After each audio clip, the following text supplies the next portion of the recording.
Bismillahirrahmanirrahim. Assalamualaikum warahmatullahi wabarakatuh. Waalaikumsalam. Waalaikumsalam warahmatullahi wabarakatuh. Alhamdulillahirabbil alamin. Kita panjatkan puji dan syukur kehadirat Allah Subhanahu wa taala bahwa pada hari ini kita masih bisa bertemu dalam kuliah daring mata kuliah Sejarah Indonesia Masa Orde Baru dan Reformasi. Pada kuliah hari ini kita akan mendengarkan presentasi dari para mahasiswa yang telah mengirimkan slide PPT-nya, satu halaman, dan masing-masing mahasiswa akan presentasi selama 5 menit. Tidak usah menggunakan slide sebab saya dan Bu Iing sudah membaca slide Anda. Saya ingin tahu selama 5 menit presentasi Anda seperti apa. Yang mau tampil pada hari ini, 1 Dania Ramadan, kedua Rival Z. Arifin, ketiga Nadia I. Prastiwi, keempat Dewi R. Arianti. Dania Ramadan, waktu Anda 5 menit untuk presentasi, silahkan mulai dari sekarang. Ya, baik. Mulai saja ya Pak ya. Assalamualaikum warahmatullahi wabarakatuh. Selamat pagi Bapak dan Ibu dosen serta teman-teman sekalian. Alhamdulillah pada pagi ini saya Dania Ramadan dengan NIM 1902188 diberikan kesempatan untuk mempresentasikan materi saya yang berjudul Tritura antara mahasiswa, tentara, dan CIA. Nah, sesuai dengan judul, saya akan menyampaikan materi mengenai peranan dari mahasiswa, tentara, juga CIA dalam Tritura. Sebelum ke sana, mari kita mengetahui terlebih dahulu mengenai Tritura itu sendiri. Singkatnya, Tritura adalah wujud perjuangan mengoreksi jalannya sejarah, pembela Pancasila, dan Undang-Undang 45. Dipandang dari isinya, Tritura mengandung makna yang luas. Nah, hal ini dapat dipahami dengan menggali isi makna dari tiap poin tuntutannya. Poin pertama yakni pembubaran PKI. Hal ini mengandung makna tekad untuk membela, menegakkan, dan mengamalkan Pancasila. Konsekuensi logis untuk jangka panjangnya ialah untuk pembersihan tubuh bangsa Indonesia dari unsur-unsur yang memusuhi Pancasila. Poin kedua yakni perombakan Kabinet Dwikora. Dengan konsekuensi logis tersirat, yakni pemerintah harus berorientasi sepenuhnya pada Pancasila. Kemudian poin ketiga, tuntutan penurunan harga. Poin ini mempunyai esensi penurunan harga secara normal dari tingkat harga kebutuhan pokok sehari-hari. Nah, aksi Tritura ini tentunya tidak dapat dilepaskan dari peranan berbagai pihak, terutama mahasiswa, tentara, serta Amerika melalui CIA. Ketiganya memiliki peranan masing-masing demi terlaksananya Tritura. Adapun peranan pertama yakni mahasiswa sebagai grup penekan atau as a pressure team. Kami atau Kesatuan Aksi Mahasiswa Indonesia beserta Tritura telah mempercepat proses lahirnya Super Semar, yang mana Super Semar merupakan tombak kemenangan bagi Orde Baru.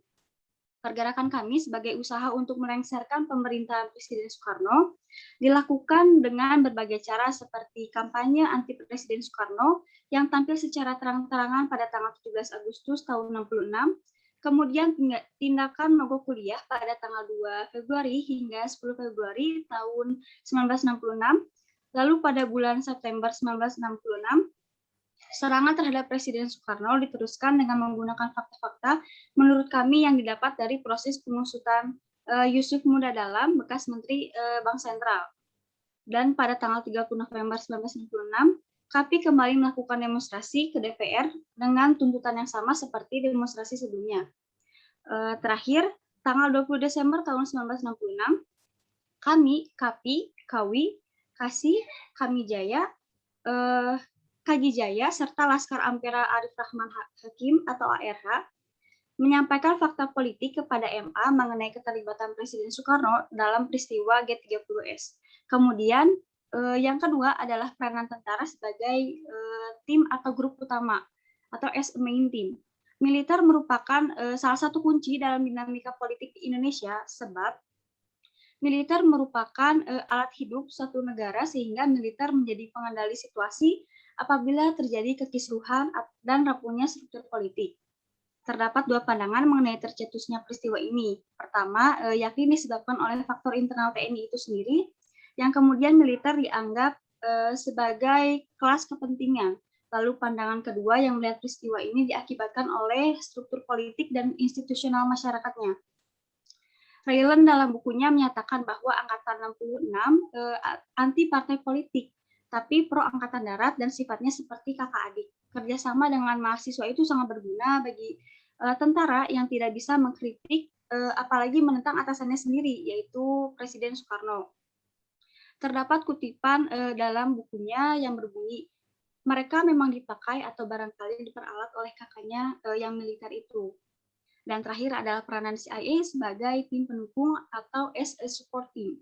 Setelah Indonesia mendapatkan kemerdekaan pada bulan Desember 1949, Soekarno pada awalnya mentolerir dan kemudian mendorong serta mendukung perkembangan dan pengaruh dari Partai Komunis Indonesia atau PKI. Di samping itu, di luar sana masih berlangsung perang ideologi antara liberal dan komunis. Arah politik Presiden Soekarno yang cenderung lebih memihak kepada komunis menyebabkan Amerika melalui CIA ikut merencanakan untuk menjatuhkan Presiden Soekarno dengan mendukung segera terciptanya Super Semar. Peristiwa Super Semar di mata CIA merupakan bentuk pertentangan yang sangat kentara antara Presiden Soekarno dengan Maijen Soeharto. Dalam laporan terkait peristiwa Super Semar pada masa kekuasaan Presiden Lyndon B. Johnson tanggal 12 April 66 yang saat ini telah dibuka untuk publik, tercatat runtutan kronologi lengkap dengan tanggal dan agenda pembahasan. Seperti halnya agenda pertemuan antara Presiden Soekarno dengan pihak TNI AD. Nah, dalam catatan ini... Dania, waktu Anda sudah habis selama 5 menit. Terima kasih. Silahkan di close atau di unmute. Oke, kita sudah mendengarkan paparan dari Dania Ramadan. Sekarang kita akan mendengarkan paparan dari Rival Z. Arifin. Apakah sudah bergabung? Sudah, Bapak. Iya, Pak. Silakan, selama 5 menit ya. Mulai dari sekarang. Terima kasih untuk waktunya. Di sini saya akan menjelaskan mengenai materi tentang penataan kehidupan politik masa Orde Baru tahun 1966 sampai 1985. Setelah pengemban surat perintah 11 Maret, Presiden Soeharto mengeluarkan beberapa kebijakan untuk menjaga kestabilan politik. Kebijakan yang pertama yaitu pembubaran PKI. Pada tanggal 12 Maret 1966, Partai Komunis Indonesia resmi dibubarkan beserta organisasi massanya. Dan Partai Komunis Indonesia ini dianggap sebagai partai terlarang di Indonesia. Hal ini juga diperkuat dengan ditetapkannya Tap MPRS nomor 25 tahun 1966. Kemudian kebijakan yang kedua yaitu adanya penyederhanaan partai politik. Setelah pemilu 1971, pemerintah melakukan penyederhanaan partai politik demi menjaga kestabilan pemerintahan dan sosial politiknya.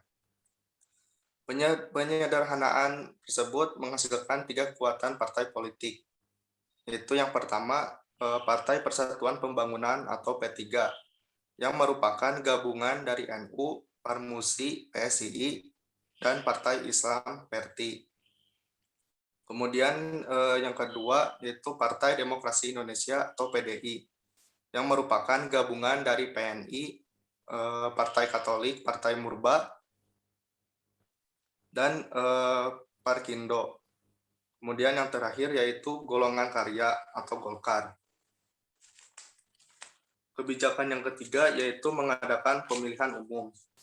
Selama pemerintahan Orde Baru telah berhasil melaksanakan pemilihan umum sebanyak 6 kali yang diselenggarakan setiap 5 tahun sekali, yaitu pada tahun 1971,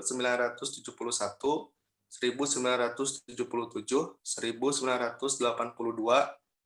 1987, 1992, dan 1997. Penyelenggaraan pemilu tersebut memberikan kesan telah terciptanya demokrasi di Indonesia, meskipun setiap pemilu dilakukan yang menjadi pemenangnya selalu partai pemerintah. Kemudian kebijakan yang keempat yaitu memberikan peran ganda atau dui fungsi ABRI untuk menciptakan stabilitas politik. Maka pemerintah menempatkan peran ganda atau dui fungsi bagi ABRI, yaitu sebagai peran hankam dan sosial, sehingga membuat kedudukan tentara dan polisi dalam pemerintah adalah sama di lembaga MPR, DPR, dan juga DPRD. Kemudian kebijakan yang terakhir yaitu pedoman penghayatan dan pengamalan Pancasila atau P4. Pada tanggal 12 April 1976, Presiden Soeharto mengemukakan gagasan mengenai P4 yang kemudian gagasan tersebut ditetapkan oleh MPR dalam sidang umum pada tahun 1978. Dan sejak saat itu dilaksanakan penataran P4 di seluruh lapisan masyarakat. Tujuannya yaitu membentuk pemahaman yang sama mengenai demokrasi Pancasila, sehingga diharapkan persatuan dan kesatuan nasional akan terbentuk dan terpelihara. Dan kemudian pada tahun 1985, pemerintah Orde Baru menghimbau kepada seluruh organisasi untuk menjadikan Pancasila sebagai asas tunggal. Sekian pemaparan dari saya. Terima kasih. Wassalamualaikum warahmatullahi wabarakatuh. Waalaikumsalam warahmatullahi wabarakatuh. Terima kasih Ripal Arifin, paparannya tepat 5 menit. Kita beralih untuk mendengarkan presentasi dari Nadia I. Prasti. Nadia, sama waktu Anda 5 menit, silahkan mulai dari sekarang. Baik, terima kasih Bapak. Selamat pagi Bapak dan Ibu dosen. Perkenalkan, saya Nadia Indah Prastiwi dengan NIM 1900747. Di sini saya akan menjelaskan mengenai perkembangan ekonomi dan politik pada masa Orde Baru. Seperti yang kita ketahui bahwa masa Orde Baru ini identik dengan Soeharto. Pada tahun 1966, pemerintahan diambil oleh Jenderal Soeharto yang kemudian menjadi presiden pada tahun 1967 dan berkuasa sepanjang masa Orde Baru, yaitu selama 6 periode berikutnya. Pada masa pemerintahan Orde Baru ini sangat menekankan stabilitas dan penerapan repelita pada setiap periodenya. Nah, apa sih itu repelita? Repelita merupakan singkatan dari Rencana Pembangunan 5 tahun yang merupakan satuan perencanaan yang dibuat oleh pemerintah pada masa Orde Baru dan dimulai pada 1 April 1969. Nah, repelita ini ditujukan untuk mengendalikan laju inflasi warisan pemerintah Soekarno yang mencapai 650% di tahun 1966. Sebanyak 60% sumber dana repelita 1 mengandalkan pinjaman luar negeri yang diatur oleh International Governmental Group on Indonesia atau yang biasa disingkat IGI. IGI ini beranggotakan negara-negara Eropa, Amerika Serikat, Jepang, kemudian ada juga Bank Dunia, Dana Moneter Bank, dan didukung juga oleh program pembangunan PBB. Pola pembiayaan repelita 1 mengakibatkan mentalitas pembangunan ekonomi Orde Baru banyak bergantung pada investasi asing. Jejak-jejak hyperinflasi dan tumpukan utang luar negeri warisan pemerintah Soekarno yang menembus 2,3 miliar dolar di tahun 1966 dapat diatasi oleh IGI dalam kurun waktu kurang dari 3 tahun. Soeharto dan para teknokrat ekonominya menyadari bahwa Indonesia masih berada dalam tahap perkembangan dan tidak memiliki sektor ekonomi yang menonjol selain pertanian. Demi memaksimalkan potensi di bidang ini, pemerintah merasa perlu menerima kredit luar negeri dan investasi asing yang diatur dalam Undang-Undang Penanaman Modal Asing tahun 1967. Kemudian, pembangunan ekonomi yang berhasil ini tidak dibarengi dengan partisipasi politik, perwujudan HAM, keadilan, dan transparansi pembuatan keputusan publik, yang pada akhirnya pada masa ini transaksi keuangan sering diwarnai dengan adanya korupsi, kolusi, dan juga nepotisme. Pada akhirnya penolakan atas rejim Orde Baru meningkat dan pada akhirnya terjadilah krisis ekonomi atau yang biasa disebut dengan krisis moneter pada tahun 1977. Kemudian dalam perkembangan politik pada masa Orde Baru terdapat beberapa kebijakan yang dimana kebijakan politik ini terbagi menjadi dua, yakni kebijakan politik dalam negeri dan juga kebijakan politik luar negeri. Pada kebijakan politik dalam negeri, yang pertama adanya pelaksanaan pemilu tahun 1971.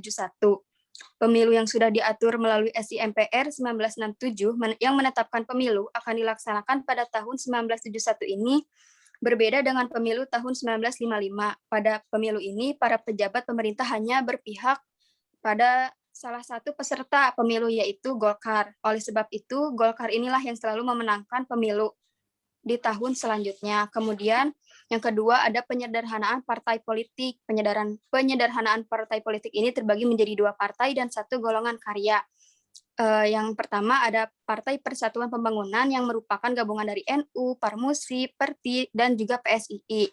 Yang kedua ada Partai Demokrasi Indonesia yang merupakan gabungan dari PNI, Partai Katolik, Partai Murba, IPKI, dan juga Parkindo.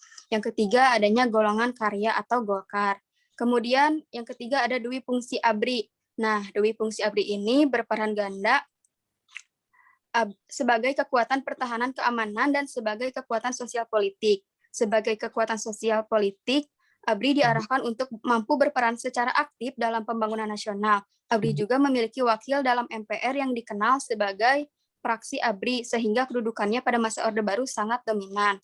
Kemudian ada pula kebijakan politik luar negeri. Yang pertama, Indonesia kembali menjadi anggota PBB. Nah, pada saat Indonesia keluar dari PBB, Indonesia terkucilkan dari pergaulan internasional dan menyulitkan Indonesia secara ekonomi maupun politik dunia. Keadaan ini kemudian mendorong Indonesia untuk kembali menjadi anggota PBB berdasarkan hasil sidang DPR-GR. Pada tanggal 28 September 1966, Indonesia resmi aktif kembali menjadi anggota PBB. Yang kedua, adanya pemulihan hubungan diplomatik dengan Malaysia dan Singapura dan pemutusan hubungan dengan Tiongkok. Pada tahun 1965 terjadi konfrontasi antara Indonesia dengan Malaysia dan Singapura. Untuk memulihkan hubungan diplomatik dilakukan penandatanganan perjanjian antara Indonesia yang diwakili oleh Adam Malik dan Malaysia diwakili oleh Tun Abdul Rojak pada tanggal 11 Agustus 1966 di Jakarta. Pemulihan hubungan Nadia, diplomatik. Waktu Anda habis, silakan di-unmute. Dan Ya, kita baik Pak, terima kasih.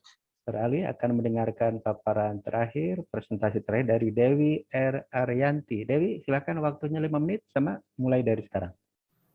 Assalamualaikum warahmatullahi wabarakatuh. Selamat siang Bapak, Ibu, dan rekan-rekan. Perkenalkan, nama saya Dewi Raihan Arianti. Pada kesempatan kali ini, saya akan mempresentasikan terkait perkembangan pers di Indonesia pada masa Orde Baru. Nah, pers sendiri ini memiliki arti yaitu sarana untuk menyampaikan informasi kepada publik atau masyarakat. Dalam arti yang sempit, pers merupakan surat kabar, majalah-majalah, dan media massa tercetak lainnya. Sedangkan dalam artian luas, pers merupakan semua media massa, baik itu yang tercetak atau yang audio maupun yang audiovisual. Nah, pers ini menjadi sebuah jembatan yang menghubungkan kepentingan pemerintah dan masyarakat. Hal ini berhubungan dengan salah satu peran pers Indonesia, yaitu mewujudkan demokrasi. Nah, oleh karena itu, kebebasan pers harus diadakan agar peran tersebut dapat terlaksana dengan baik. Media massa yang bebas memberikan dasar pembatas bagi kekuasaan negara dan dengan begitu terdapat kendali atas negara oleh rakyat. Nah, pada masa Orde Baru ini perkembangan ekonomi berkembang pesat, namun banyak juga terjadi kecurangan di dalam sistem pemerintahan, seperti praktek korupsi, kolusi, dan nepotisme atau yang kita kenal dengan KKN. Nah, penerapan politik pemberedalan pers merupakan usaha pemerintah untuk membungkam media massa yang dirasa tidak sejalan dengan pemerintah Orde Baru. Maka dari itu, pemerintah mengawasi dan mengontrol pers melalui cara preventif hingga represif. Nah, puncaknya ini pada peristiwa Malari. Pemerintah mulai memperhatikan dan menekan pers. Salah satu kebijakan yang dianggap represif adalah Undang-Undang Nomor 21 Tahun 1982, yang dimana terdapat pasal yang mengharuskan adanya surat izin usaha penerbitan pers atau SIUPP yang dikeluarkan pemerintah di setiap penerbitan pers. Nah, SIUPP ini dikeluarkan oleh Departemen Penerangan. Departemen Penerangan dan SIUPP inilah yang dianggap menjadi faktor penghambat kebebasan pers pada masa Orde Baru. Perusahaan pers dituntut sejalan dengan kebijakan pemerintah Orde Baru. Apabila perusahaan pers tidak sejalan dengan kebijakan pemerintah atau malah mengkritik kebijakan pemerintah, maka SIUPP-nya akan dicabut oleh Departemen Penerangan. Beberapa perusahaan pers yang pernah dicabut SIUPP-nya atau dibredel adalah Tempo, Detik, dan Editor. Cukup sekian pembahasan dari saya. Mohon maaf apabila ada kesalahan. Assalamualaikum warahmatullahi wabarakatuh. Waalaikumsalam warahmatullahi wabarakatuh. Terima kasih Dewi R. Arianti, presentasinya cukup efektif, hanya dalam waktu 3 menit. Oke, saudara-saudara, kita telah mendengarkan presentasi dari para mahasiswa yang mengirimkan PPT sehari sebelumnya. Kita akan mendengarkan sekarang komentar singkat. Pertama dari Bu Iing, yang kedua mungkin nanti dari saya, termasuk nanti kalau ada pertanyaan dari saya, tiap mahasiswa yang presentasi nanti silahkan menjawab. Bu Iing, silahkan memberi komentar singkat kepada presentasi mahasiswa tadi. Ya, terima kasih Pak Andi atas kesempatannya. Langsung saja. Setelah kami mungkin membaca PPT nih hari kemarin, melihat PPT dari Dania, Rival, Nadia, dan Dewi, saya melihat keseluruhan tidak ada sumber referensi di dalam PPT tersebut, ya. Dan secara teknis PPT yang ditampilkan di dalam satu slide itu, saya lihat di sini catatannya kalau yang Dania PPT-nya kurang referensi. Kemudian yang Rival, background PPT-nya Rival meskipun bicara tentang PKI dengan gambar tengkorak ya, gitu. Rasanya seperti aduh ini ya beda gitu ya, kan kita sedang dalam dunia akademik, tolonglah menggunakan sebuah background PPT yang memang lebih elegan gitu ya. Jangan obong PKI gambarnya tengkorak disilang pakai tulangnya ya Pak ya, ngeri juga. Kemudian referensinya tidak ada ya. Kemudian untuk Nadia, PPT-nya cukup menarik ya. Anda membuat dalam sebuah seperti poster, dalam sebuah infografis, namun tidak ada sumber juga. Dewi, PPT-nya juga sama, kurang menarik, seperti rincian hasil rangkuman di kopas disimpan di dalam PPT dan juga tanpa sumber. Nah itu untuk tayangan PPT-nya. Dan untuk bagaimana Anda presentasi di sini, rasanya hampir semua mengacu kepada teks yang ada di depan laptop kalian ya, membaca gitu ya apa yang sudah kalian tuliskan di dalam PPT, diucap ulang kembali, mungkin hanya ditambahkan beberapa referensi yang Anda siapkan ya, tanpa bisa merangkum dari itu semua dengan pelafalan yang menarik gitu ya. Jadi kita sedang dininabobokan kadang-kadang kalau mendengar membacakan, kalau kata Pak Andi lebih bagus bacaan anak SD ya Pak ya, cara membaca cepat, cara membaca berita. Nah itu seni di dalam berpresentasi itu harus menggugah orang untuk semakin tertarik, bahkan muncul pertanyaan. Tapi kalau semuanya mengacu kepada itu, kadang kita mau bertanya juga tidak ada yang bisa jadi tidak menarik presentasinya ya. Jadi jangan terlalu mengacu ke mengacu kepada catatan, tetapi apa yang sudah Anda buat kemudian Anda pahami, sehingga kita yang mendengarkan bisa muncul banyak pertanyaan juga gitu ya. Jangan seperti ini Rival jangan kayak bangun tidur. Rival sudah siap sebetulnya ya, tapi itu kali sekos oblong ya Pak ya kuliahnya. Jadi saya lihat penampilan Rival. Ya, mungkin saya ada sih sedikit pertanyaan sebetulnya ya, tapi nanti biasanya pertanyaan dari Bapak ya, dari Pak Andi. Saya hanya ingin menyampaikan tentang bagaimana seni berpresentasi yang baik gitu ya, dengan membuat PPT yang satu slide tapi mundal gitu, komprehensif gitu secara keseluruhan dan dilengkapi dengan referensi atau sumber yang meskipun satu atau dua tapi ada. Kalau begitu seperti kopas tempel gitu ya, urutannya juga nggak kronologis gitu ya. Itu saja mungkin dari saya Pak Andi. Terima kasih Bu Iing. Para mahasiswa penting ya saran-saran dari Bu Iing, komentar dari Bu Iing. Ini masalah seni berpresentasi. Bagaimana Anda membawakan satu makalah, bagaimana Anda berpidato, bagaimana Anda menyampaikan sesuatu dengan waktu yang terbatas, tapi betul-betul Anda kuasai materinya.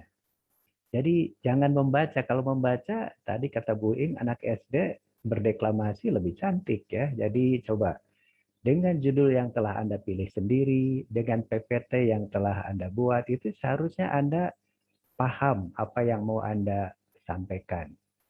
Jangan kurang dari waktu atau jangan melebihi waktu. Jadi kalau Anda membaca, menunjukkan tadi kata Bu Ing, mungkin Anda tidak paham apa yang Anda sampaikan ya.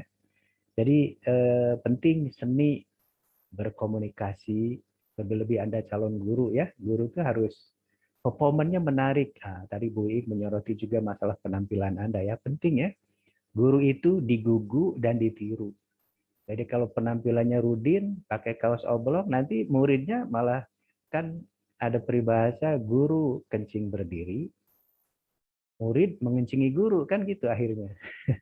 jadi performance sangat penting. Oke, itu mengenai seni berpenampilan atau berpresentasi.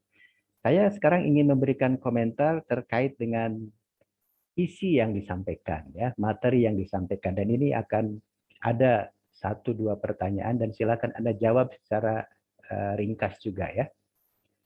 Setelah ditanya nanti. Saya mulai dari Dania Ramadan dulu ya.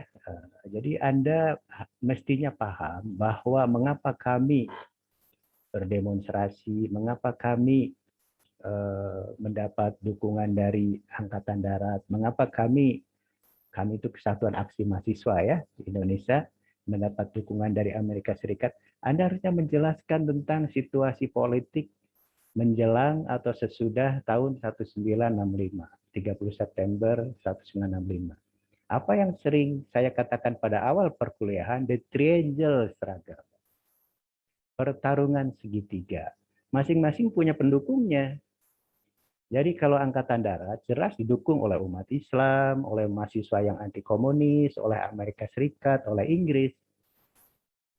PKI didukung oleh Cina, didukung oleh mahasiswa yang kiri, didukung oleh para petani masyarakat yang kiri.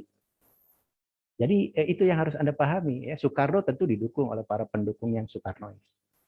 Sekarang pertanyaan saya justru adalah, kalau kami berdemonstrasi bulan Januari, Februari, Maret hingga keluarnya Super Semar, pertanyaan saya, mengapa mahasiswa-mahasiswa pendukung PKI yang kiri itu kok silent, kok diam, tidak melakukan demonstrasi tandingan atau perlawanan sebagaimana dilakukan oleh kami yang memang didukung oleh TNI AD? Jawab ya secara singkat oleh Dania Ramadan. Yang kedua, nanti jawabannya. Yang kedua, Rival Z Arifin ya. Tentang politik pada masa Orde Baru. Mestinya Anda paham bahwa bagi pemerintah Orde Baru menyederhanakan partai-partai politik dari 9 dan 1 sekber Golkar itu sudah muncul sejak pengalaman pemilu 1971 ya. Bahkan elit-elit perwira TNI dari Siliwangi, Mayor Jenderal HR Darsono ingin menerapkan sistem dui partai seperti di Amerika Serikat. Tapi yang terjadi kemudian setelah 71 adalah bukan dui partai tapi 3 kekuatan partai politik. P3, Golkar, dan PDI. Pertanyaan saya adalah mengapa Indonesia tidak menerapkan sistem dui partai seperti di Amerika Serikat, malah menjadi 3, yaitu P3, Golkar, dan PDI selama pemerintahan Orde Baru. Dijawab ya secara singkat oleh Rival ya. Nadia Iprastiwi, saya pikir pembangunan ekonomi seperti kata Bu Ing sedang membaca berita hasil pembangunan ekonomi Anda nih ya. Jadi sejarah itu tidak hanya menceritakan apa yang terjadi, tapi dicari sebab-sebabnya, ya, sehingga orang akan menarik. Misalnya, pertanyaan saya, mengapa pemerintah Orde Baru yang presidennya itu seorang tentara, seorang jenderal, seorang militer, yaitu Jenderal Soeharto, menekankan pada pembangunan ekonomi? Jenderal Soeharto bukan pakar ekonomi, dia nggak ngerti tentang ekonomi. Pertanyaannya adalah bagaimana pemerintah Orde Baru bisa melaksanakan pembangunan ekonomi. Itu ya. Dia tentara tidak ngerti ekonomi, tapi mengapa dia memilih program pembangunan ekonomi dan bagaimana melaksanakan program pembangunan ekonomi supaya berhasil. Terakhir dari Dewi RR Yanti, ya kata Bu Iing ini pointersnya terlalu seperti daftar harga ya, harga cabai sekian, harga terong sekian, jadi harusnya lebih menarik ya. Lebih-lebih tentang pers, mungkin Anda karena membaca juga nggak paham juga ya, bahwa dinamika pers di Indonesia itu, kalau Anda juga membaca buku saya ya, jadi ada periode-periode tertentu yang menunjukkan pers pada masa Orde Baru itu cukup dinamis, cukup kritis pada pemerintah, tapi setelah itu kemudian menjadi melempem karena kekuasaan pemerintah begitu kuat. Yaitu apa yang disebut dengan periode bebas pada tahun 1966 sampai 1974. Itu pers begitu diberi kebebasan untuk mengkritik apa saja, termasuk masalah KKN, masalah salah urus, dan sebagainya. Tapi setelah peristiwa Malari 1974 sampai berikutnya, memang pers betul-betul dikendalikan dan tidak sebebas seperti tahun 1966 dan 1974. Sehingga kalau mengkritik pun dibredel atau dicabut siupnya, SIEUPP. Pertanyaan saya, coba tunjukkan atau buktikan bahwa pada tahun 1966 sampai 174 itu pers begitu bebas.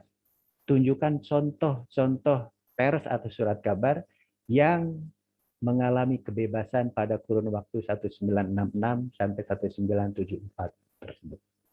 Buktikan, tunjukkan ya. Itu saja. Dan saya beri kesempatan kepada Dania Ramadan. Silakan menjawab secara singkat pertanyaan saya. Ya Pak, izin menjawab ya apabila ada terdapat kesalahan, mohon maaf. Jadi kalau menurut saya, mengapa mahasiswa dari golongan kiri tidak melakukan demonstrasi balik, itu dikarenakan demonstrasi yang dilakukan oleh kami itu lebih condong kepada sikap politik pemerintah pada masa Orde Lama, yang dimana pada saat itu terjadi kemerosotan ekonomi gitu. Kemudian mahasiswa yang bergolongan kiri pun dalam hal ini mendukung penyejahteraan rakyat seperti yang dilakukan oleh negara-negara komunis lainnya, mungkin Pak begitu. Soalnya kan belum apa ya, negara Indonesia kan disebut komunis tidak gitu, tapi kalau komunis kan tujuannya untuk mensejahterakan rakyat, tapi ternyata di Indonesia pun malah terjadi kemerosotan ekonomi begitu mungkin Pak.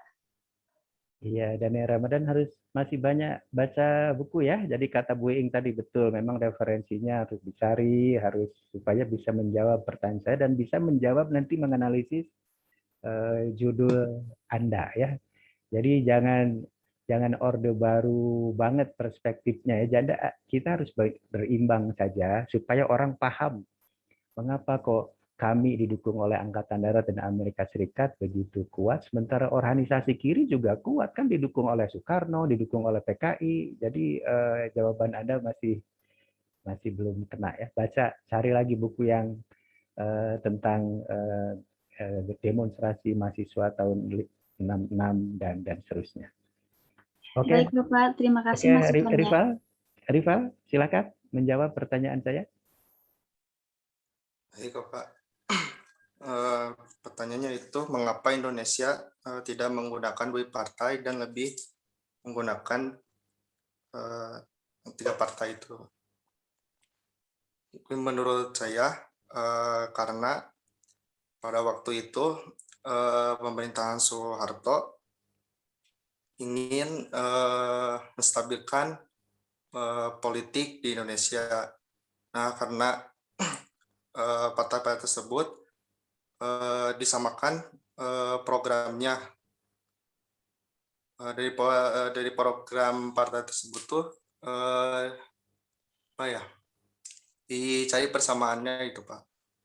Jadi disatukan oleh satu tujuan program, di mana partai-partai tersebut disatukan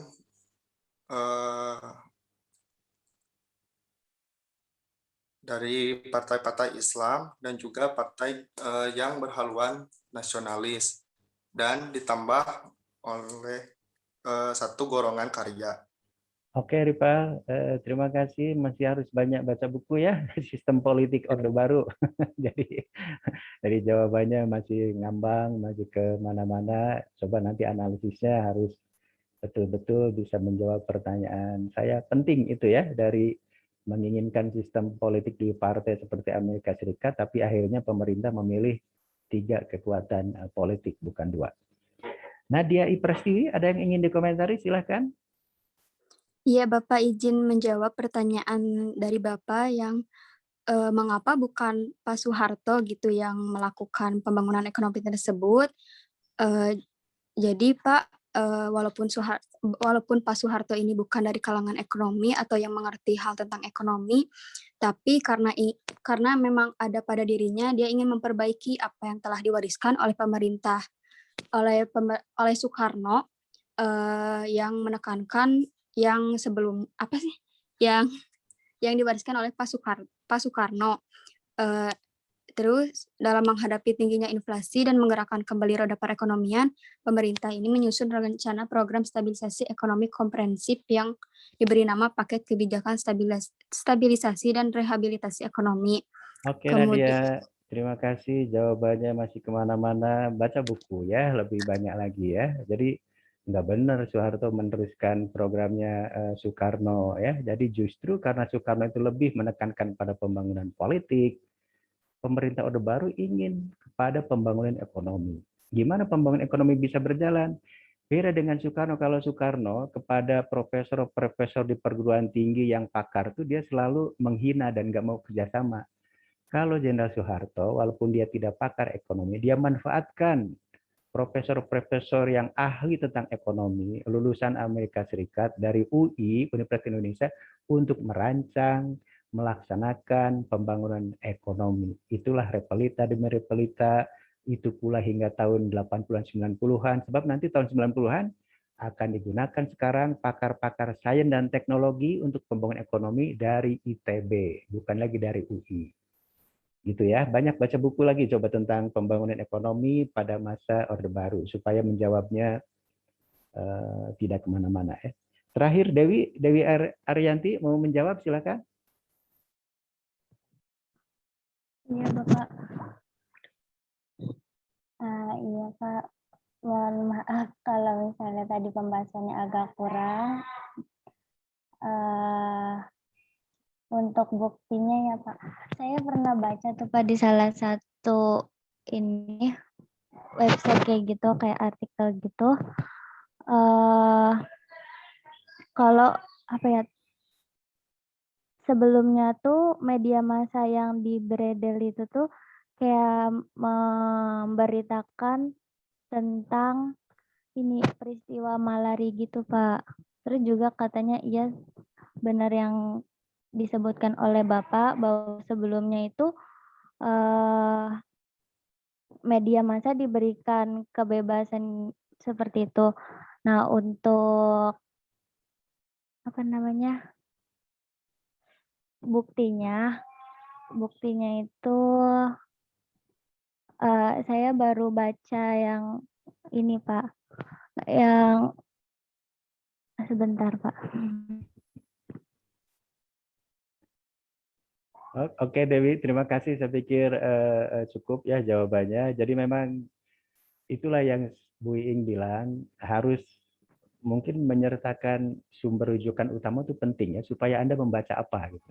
Iya Pak. Jadi mahasiswa itu harus membaca, karena Anda tidak mengalami peristiwa itu. Saya dengan Bu Iing juga tidak mengalami peristiwa itu, tapi karena saya dan Bu Iing banyak membaca, jadi paham tentang peristiwa yang terjadi pada masa itu.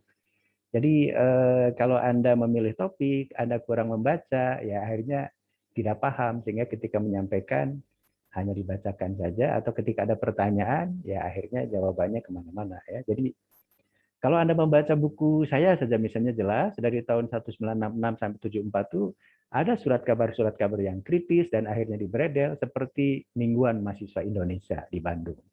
Surat kabar Indonesia Raya di Jakarta pimpinan Mokhtar Lubis. Jadi Harusnya, walaupun Anda tidak mengalami, saya pun Bu Iing tidak mengalami juga. Tapi karena banyak membaca, masa sejarah itu akhirnya bisa tahu tentang masa lalu. Kalau Anda baca artikel opini saya pada hari ini tentang G30S 1965, saya tidak tahu peristiwa itu, tidak mengalami langsung. Tapi karena saya banyak membaca, bisa memetakan apa yang sesungguhnya terjadi dengan peristiwa itu. Ya. Saya pikir itu saja para mahasiswa. Pada hari ini kita telah mendengarkan presentasi dari teman-teman Anda. Kita akan beralih ke WhatsApp group untuk mendengar komentar-komentar dari teman-teman mahasiswa yang lain yang belum tampil. Silakan ditujukan kepada salah seorang pembicara saja ya, tidak usah semuanya. Minggu depan siap-siap mahasiswa yang mau tampil 1 hari sebelum presentasi, PPT-nya harus dikirim ke WhatsApp group supaya Anda bisa mendapat kesempatan untuk tampil. Mari kita akhiri acara kuliah kita pada hari ini dengan bersama-sama mengucapkan hamdalah. Alhamdulillahirabbil alamin. Terima kasih. Wassalamualaikum warahmatullahi wabarakatuh. Waalaikumsalam warahmatullahi Waalaikumsalam warahmatullahi Salam. Terima kasih Pak Andi. Waalaikumsalam warahmatullahi wabarakatuh. Terima kasih Bapak, Ibu. Oke, boleh lab ya, kita beralih ke WhatsApp group.